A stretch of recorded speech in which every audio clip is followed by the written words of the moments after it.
తిరుమలలో 6 అంతర్రాష్ట్ర దొంగలను పోలీసులు అదుపులోకి తీసుకున్నారు. శ్రీవారి ఆలయంలో చోరీలకు పాల్పడుతున్నట్టు గుర్తించారు పోలీసులు.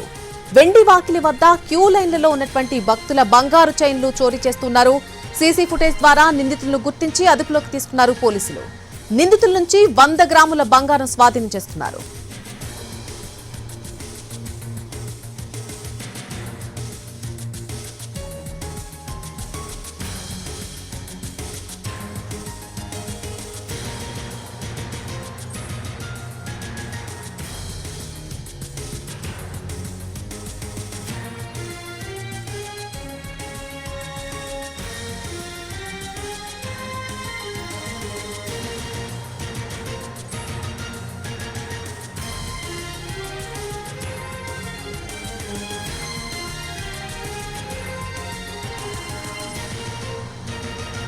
తిరుమలలో 6 అంతర్రాష్ట్ర దొంగలను పోలీసులు అదుపులోకి తీసుకున్నారు. శ్రీవారి ఆలయంలో చోరీలకు పాల్పడుతున్నట్టుగా పోలీసులు గుర్తించారు.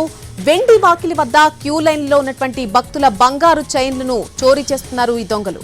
సీసీ ఫుటేజ్ ద్వారా నిందితులను గుర్తించి అదుపులోకి తీసుకున్నారు పోలీసులు. నిందితుల నుంచి 100 గ్రాముల వరకు బంగారం స్వాధీనం చేసుకున్నారు.